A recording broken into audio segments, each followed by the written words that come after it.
Good morning, everyone. Welcome.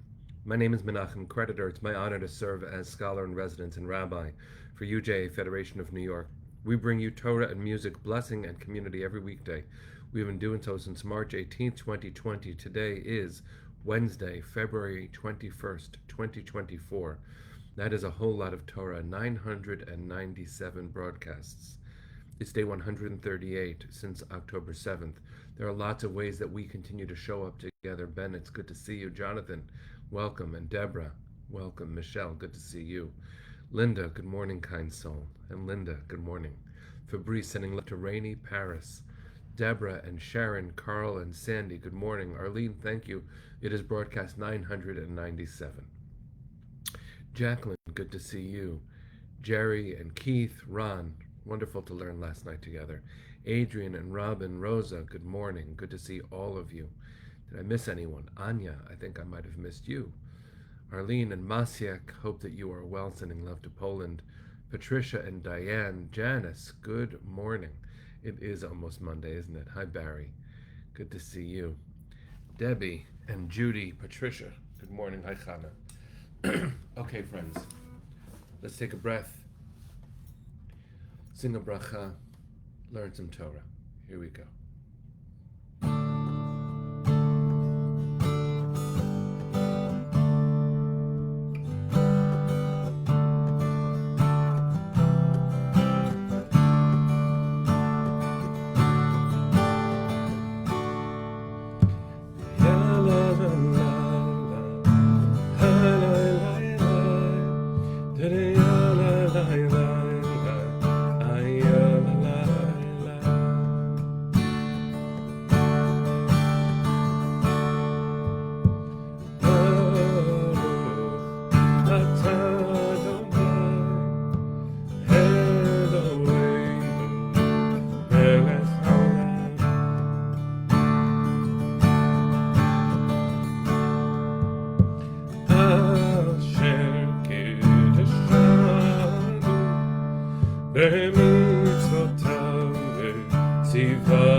It's good to see all of you here. Daphna, it's been a long time since I've seen you. Lovely to see you joining the Instagram version of this strange live community that we created March 18th of 2020 and that we have been bringing together for the last 997 consecutive weekday mornings.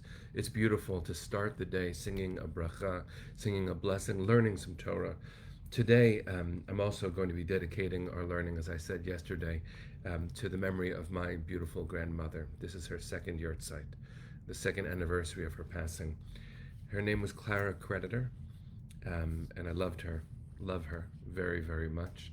The memories that I have are really, they span through my adulthood. It was only 2 years ago that we lost her, and she was a legal secretary. Back in the day when young women were not going to college, the firm that she was working with as a secretary offered to send her to college because she demonstrated just such a fierce intelligence, and she committed herself in so many ways to being a matriarch, to being a good mother, a good grandmother. Her mandel, her chocolate chip mandel, I'm tasting them right now as I remember them. There was a time that I was being careful about not having too many cookies. It's not right now, but I remember saying to her, Savta, please do me a favor, don't bring your mandel. And she said, oh, you don't like my mandel? So, yes, I'm saying in her memory that I admire the person that she was and the mandel that she made. So, to my Savta. My children know her as Savta Kuna. So, Let's learn some Torah. We are in Parsha Tetzaveh, and there is a lot to say about it. We've already spoken about different elements, but what we haven't spoken about is the clothing, specifically the jewelry that the high priest was called to wear. And there were 8 very special garments that the Kohen Gadol, the high priest, would wear. Marcia, you're joining us from Rehovot. I'm going to pause because there's nothing more important right now than to ground ourselves literally in the holy soil of our homeland. Marcia, thank you. Now we're all in Israel with you. So important. That's what's important this morning. If I had a choice where I would be right now, it would be right by your side. So thank you for bringing me right there. Okay. The clothing that the Kohen Gadol wore included a breastplate called the Choshen Mishpat, the chest plate of decision making. The Choshen Mishpat ends up being the name of one book of the Shulchan Aruch, the Code of Jewish Law, and it deals with civil damages and torts. The Choshen Mishpat is suspended on the Kohen Gadol's chest, and on it are jewels. The jewels represent each of the tribes. And each of the tribes gets a different kind of jewel. They're called the Urim and the Tumim. And they're mysterious. In fact, the chest plate of decision had the Urim and Tumim on it, so that when a question came, a very big question came, the Kohen Gadol, the high priest, would be able to discern the answer because the right stone would light up. If there was a case between the tribes, the right stone would light up. And I was speaking just for a moment with Neshama, with my wife, about what this might symbolize, and she had a beautiful insight, which was that when we look at the different children, because these are the children of Israel, each one lights up in a different way. We are each unique. The complications that we bring, the history that we bring, the personalities, the physical selves that we are, and in fact, sometimes despite their best attempts, parents sometimes don't notice, because you might realize that there are 12 stones, but there were 13 children. Where is Dinah? And in those days, I guess it would have been understandable that Dinah wouldn't have been represented, but in our day, her absence is bigger than any of the other children's presence. When we look at what the Choshen Mishpat and the stones it held, what it represented, it's meant to be a full picture of our family, but obviously, we're too complicated to capture in any discrete way. Our light is even bigger than those mysterious cosmic lights that would come out, and now that we don't have them, what do we have? What do we have to help us make decisions? Listen to the description in the Hebrew and then the English from this week's Parsha about the Urim and the Tumim.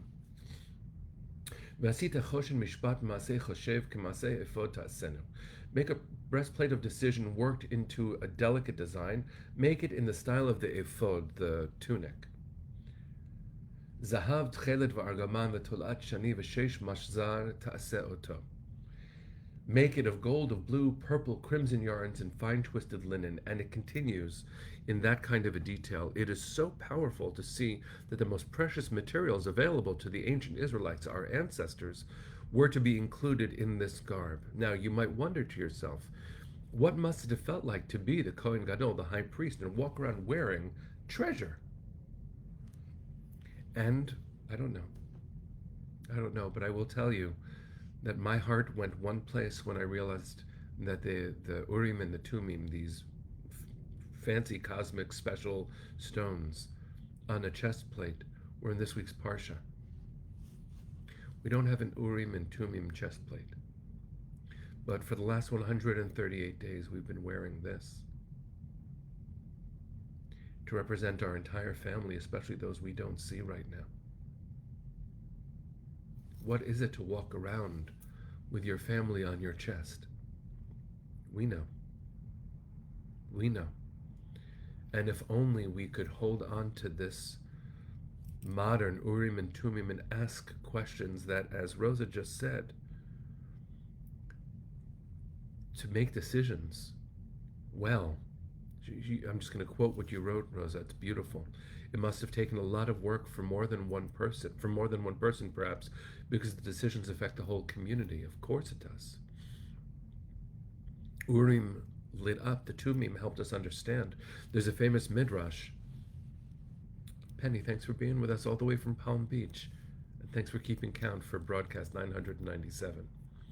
There's a famous midrash that Eli, the Kohen Gadol, the high priest in the book of Shmuel Aleph, 1 Samuel, saw a woman named Chana. You might know where this is going. Saw a woman named Chana acting strange because it was a place where ritual was prescribed. It was sacrifices. Everyone knew what was going on, but she was acting in a strange way. So he, the high priest, Eli, consulted the Urim, the lights, and the lights showed him letters, Shin, Kaf, Resh, He, which he understood as Shikora.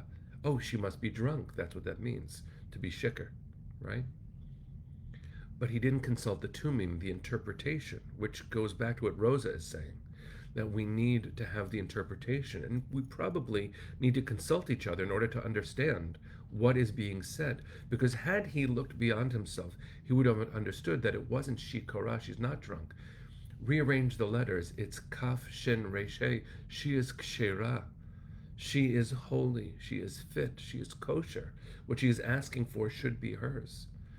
And in the end, he does bless her. And her child is Shmuel, the prophet that leads to the kingship of David and then Shlomo. And yes, our history is complicated. But perhaps using, Rosa, what you just shared, what you just suggested, as a deep learning, connected with what Neshama said just before, that we really do need each other in order to make these big decisions, because when it comes to seeing our children, to seeing our people, there are things that are obvious and things that are hidden, but we can't leave anyone behind. So I would bless us in this moment, first of all, to see each other in this beautiful community that we've created over the last 4 years, every weekday morning, 997 times so far. I would bless us to remember that even though we are so fully present, and we truly are, I cannot tell you how real this community has become in my heart. You all are in my heart. For us to understand that we are truly, truly obligated to our people, to make decisions, but to remember that we can't really make them alone, to consult with all the light that bursts out from within, knowing that sometimes even that light doesn't represent everyone. We need the Tumim too, the interpretation process, the communal sharing of meaning making. We need to find each other. We need to find each other. We need to find each other. We wear our family on our chests. May we be so blessed, friends. May we be so blessed that even though we don't have the Urim and the Tumim, holy, attuned eyes will see our deep devotion and look at us and our prayers and say, Kasher, yes, let it be so. Let it be so. Bring them home now. Bring them home now. Bring them home now. Thank you, friends, for bringing this community into life. I can't wait to share on Monday our 1000th broadcast.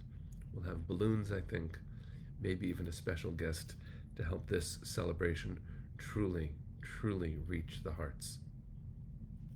So, friends, blessing. Let's sing together. Kol hod balevav pnima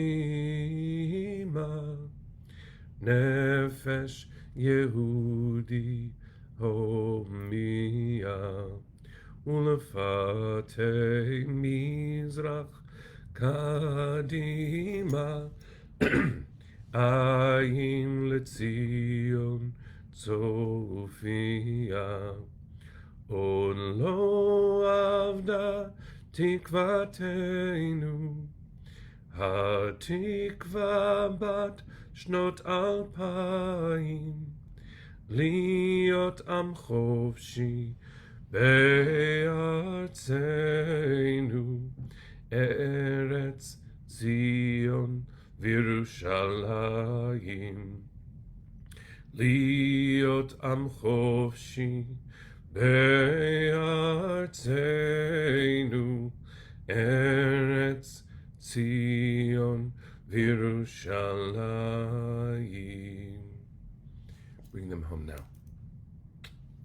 Am Yisrael Chai. See you tomorrow, friends. Have a good day.